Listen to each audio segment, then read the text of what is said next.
So last time I was here a couple weeks ago. I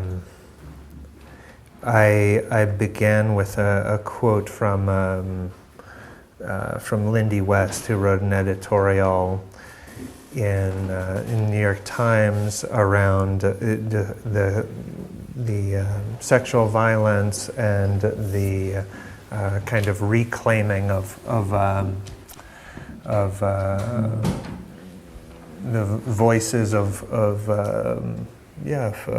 feminist voice and the kind of empowerment of anger. So here's what she wrote. I didn't call myself a feminist until I was nearly 20 years old. My world had taught me that feminists were ugly and ridiculous, and I did not want to be ugly and ridiculous. I wanted to be cool and desired by men, because even as a teenager I knew implicitly that pandering for males' approval was a woman's most effective currency. It was my best shot at success, or at least safety, and I wasn't sophisticated enough to see that success and safety bestowed conditionally aren't success or safety at all. They are domestication and implied violence. It took me 2 decades to become brave enough to be angry. Feminism is the collective manifestation of female anger. They suppress our anger for a reason. Let's prove them right.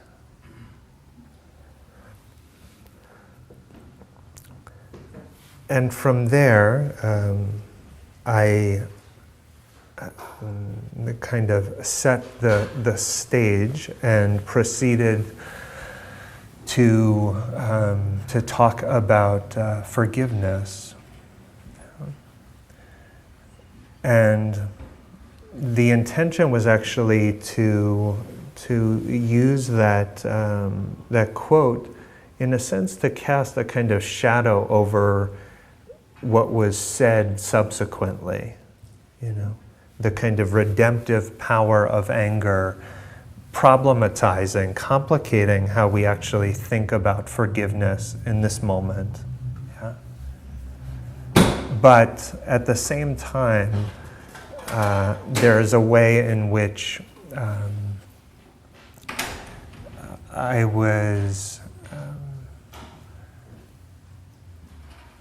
was privileging forgiveness in that mix. Yeah? That I had kind of pivoted from sort of dignified outrage and then gave a talk about forgiveness. Yeah. Now, when we teach, we can't help but share our wisdom and our delusion. That's the good and bad news, is you're getting both, yeah? And it's hard teaching. I don't know if that inspires confidence. I wouldn't want my doctor to be it's hard being a doctor. But it's true, it is hard. It's hard talking about the dharma. It's hard talking about this, and I need help, And one form of help is feedback, yeah. And so some of that feedback comes just in the field of what's happening in the room, and I'm actually sensing into what's actually occurring in the kind of quiet conversation that unfolds in the course of a talk. And then sometimes feedback is just very, very explicit. And so one piece of feedback, a Sangha member said that there was when I actually raised that issue around the sexual violence, around metoo, there was a sense of relief, like, okay, we're actually going to like put this into the realm of dharma, like this actually belongs, and the kind of the sort of dignity, the redemptive quality of certain kinds of anger, okay, that was being put on the table, yeah? And then to have me like pivot very quickly into a conversation about forgiveness was like maddening and very alienating, you know? It's like to open something up, but then in a sense to privilege its opposite maybe, or something like that. And so, you know, as I kind of took that in, there was a sense of like there was something misattuned in the decision to, I think the decision to even make forgiveness the topic of that night a couple weeks ago. Like, how I decide on like what to talk about is this alchemy of like what actually feels like alive in me and what feels useful for you, right? And there's a way, like I don't like doing actually series on a certain topic where it's prescribed what the next thing is, because I actually like to feel it out, like what feels most useful at the moment. And in retrospect, like choosing forgiveness at that moment, like in this like particular cultural moment, was just misattuned, you know? And so there's a sense and that I you know, can appreciate, like forgiveness, that's a beautiful and like sometimes life-saving practice. But in this moment, it's all right to be outraged and maybe necessary, yeah? And the wisdom may be in outrage, yeah? So I wondered if maybe like the kind of the gesture of moving to forgiveness was itself an expression of my own kind of unconscious attempt to dampen, right, the collective manifestation of female anger, as Wes put it, yeah? Like a way of like, all right, we're gonna, you know, the antidote to anger is forgiveness, so let's, you know, like let's just, right? And I think, like, you know, the patriarchal motives, like they speak in obvious and very subtle ways, yeah? So, metoo, it feels like, you know, it's a kind of distinct moment and a revelation in a way, but it's something that you know, many know the reality of that over the course of human history, yeah. And the fact that somehow it was like vaguely tolerated without being a national emergency is, I think, a testament to what the philosopher Kate Mann called like the banality of misogyny, yeah? Like the banality of misogyny. So she writes, misogyny is what happens when women break ranks or roles and disrupt the patriarchal order. They tend to be perceived as uppity, unruly, out of line, or insubordinate. Misogyny imposes social costs on non-compliant women. Think of misogyny, then, as the law enforcement branch of a patriarchal order. This makes for a useful, if rough, contrast between misogyny and sexism. Whereas misogyny upholds the social norms of patriarchies by patrolling and policing them, sexism serves to justify these norms.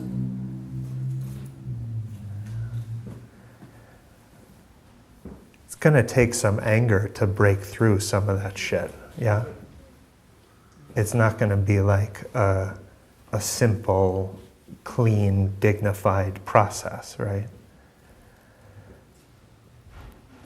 And this isn't merely about sex. This is about a lot. It's about sex and a lot.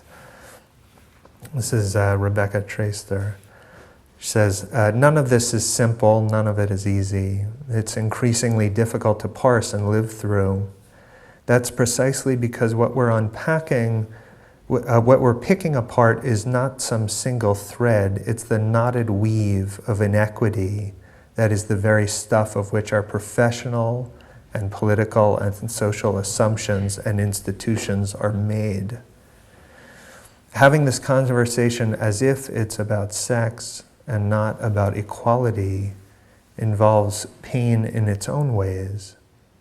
Memories of the visceral fear, physical pain, emotional suffering, or non-consensual contact that so many of us have experienced to one degree or another. But even with all that pain, a focus on sex also lets us off the hook, permitting us to look away from the broader horrors, whole complex systems of disempowerment and economic, professional vulnerability. Understanding the moment and women's reactions to it is as only about sex does contribute to a comfortably regressive understanding of women as perpetually passive victims of men's animal sexuality.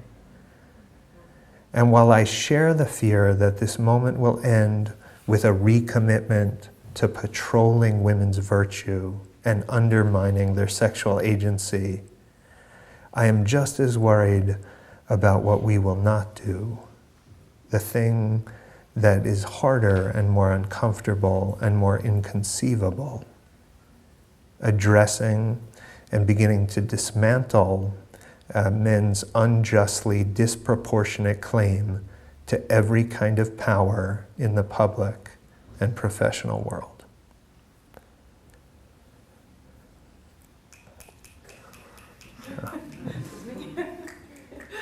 So, for me,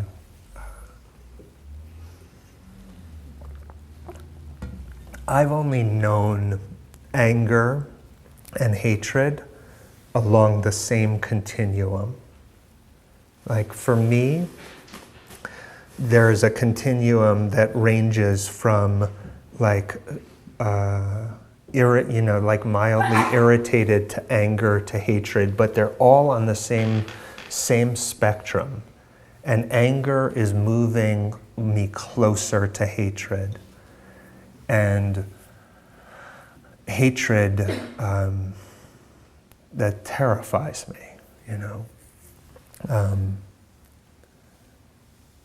But of course, this is my particular experience of anger. So for me, I said that I have a kind of almost dogmatic commitment to love because I see just the horrors of hatred that, at the small scale in my own heart and mind, or the large scale horrors that punctuate our history, right? And I take very seriously the words of the Buddha and Martin Luther King about where hatred actually leads, that it destroys our hearts, yeah. But part of the learning for me is that it's like our feeling life is not merely a testament to what's universal, yeah? It's also the particularity of our experience.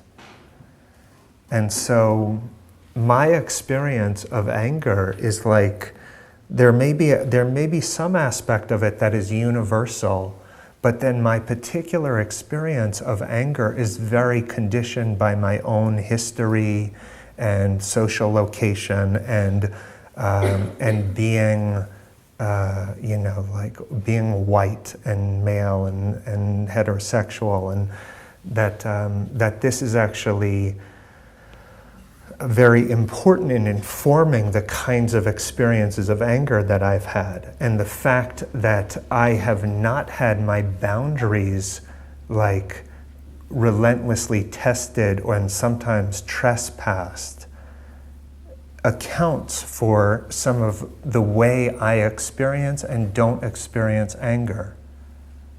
Yeah. And so in this way, our feelings, like our emotional life, our autobiography. They express both the kind of universality of being human and our neurobiology, what's shared very deeply across beings, but also our own history. Martha Nussbaum, philosopher, says, the understanding of any single emotion is incomplete unless its narrative history is grasped.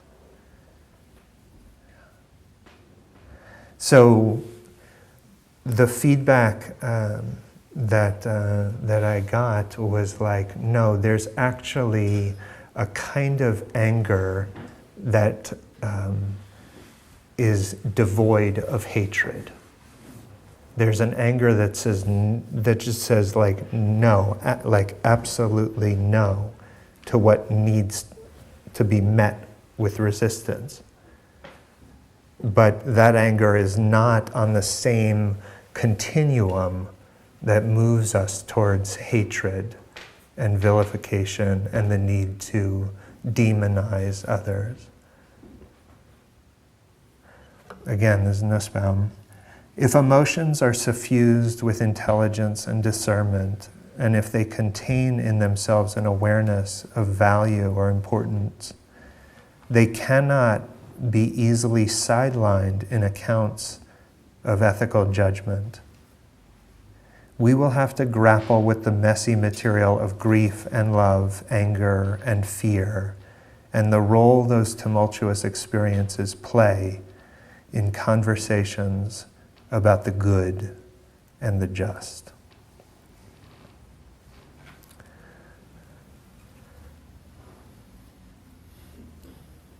So part of what this motivates in me is a kind of a deeper sense of humility, humility in the sense of understanding the inner life of other people, right? Like to know that the feeling is an autobiography, and there's a certain kind of respect and openness, not knowing, rather than imposing my own experience of what anger is, yeah, or its rightness or something.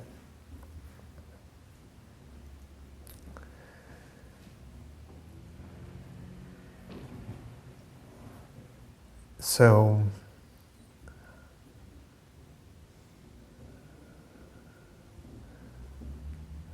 in this moment, I do feel like we're called to distill the wisdom from the wisdom in the outrage. Yeah? Like whenever I talk about anger, I've always emphasized the seed of delusion that pollutes anger. Yeah? But I get the the kind of the wisdom that's to be distilled too. Now, when we talk about mindfulness, we talk about it, like I talk about it often as a balance point between entanglement and suppression. And there are probably gendered factors that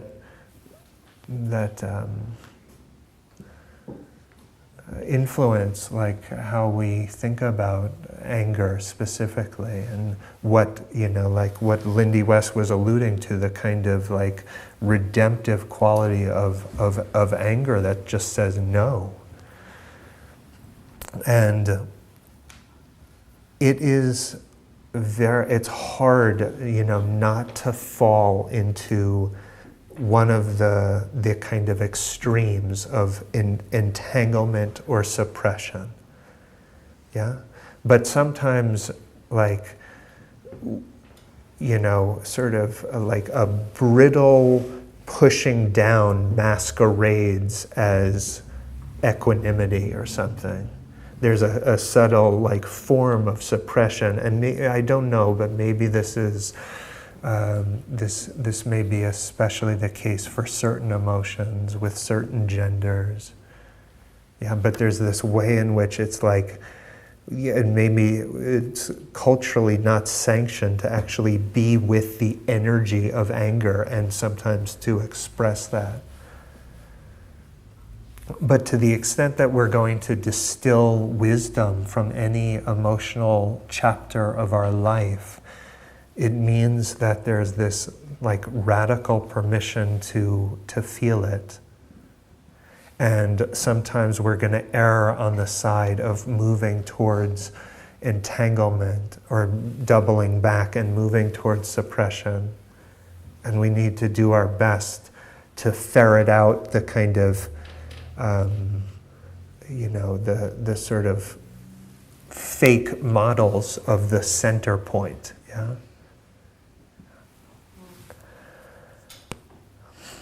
Again, Nussbaum. Human beings appear to be the only mortal, finite beings who wish to transcend their finitude.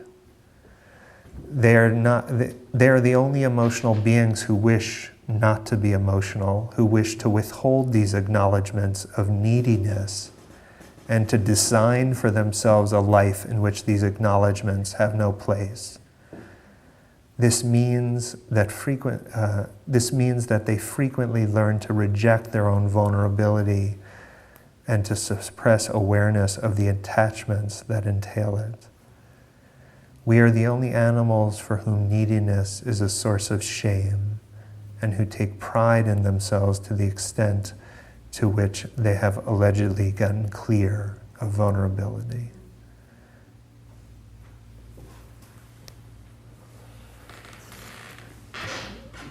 Buddhism has a kind of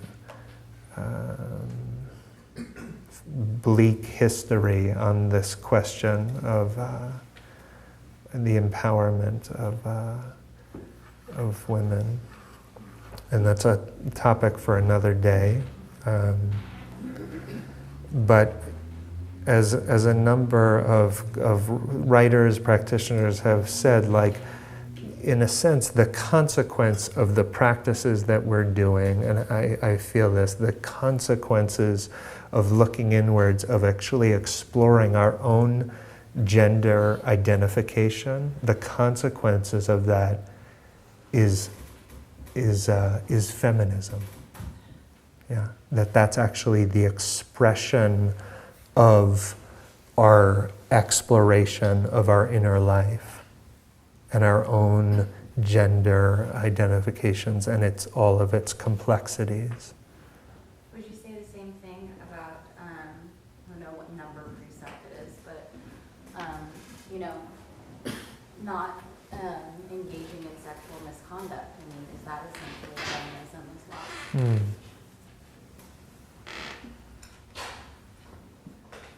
Yeah. In this context, yeah.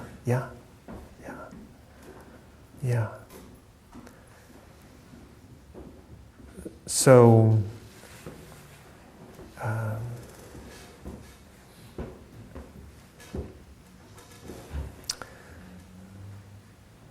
the exploration of our own gender is it's an exploration of the emptiness of gender and the realness of gender. Yeah.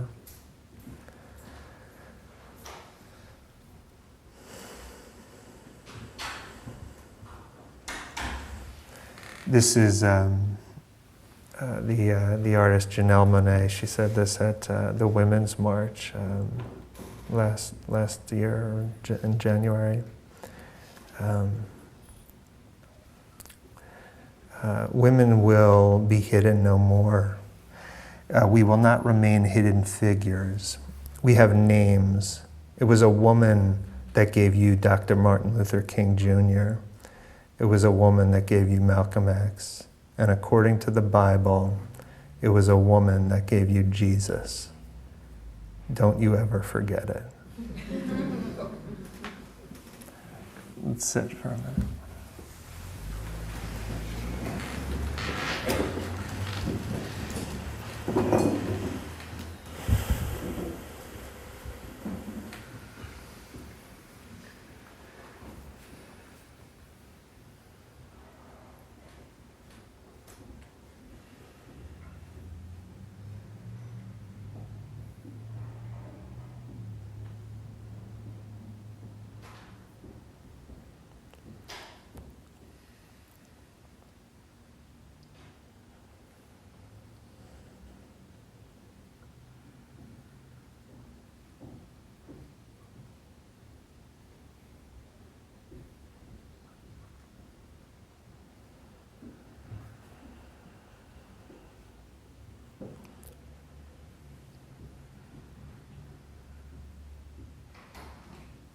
Just letting the words fade out.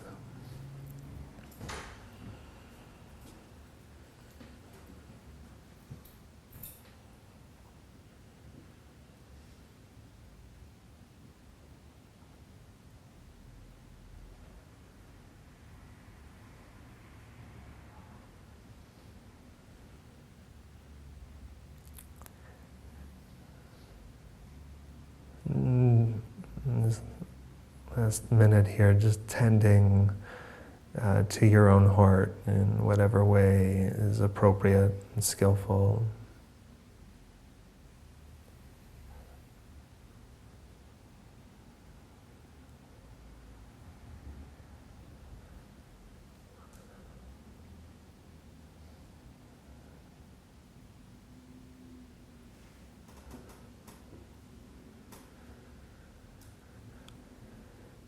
And I know we're treading in very sensitive personal territory.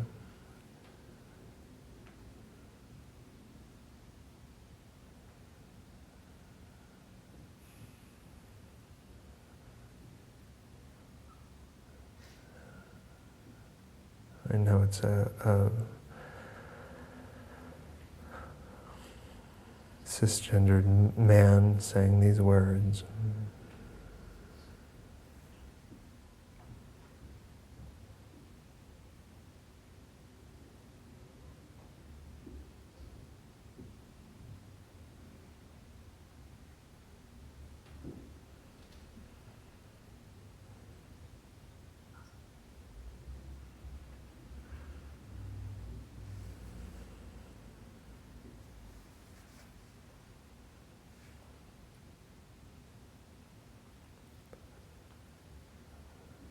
So may we all wake up together.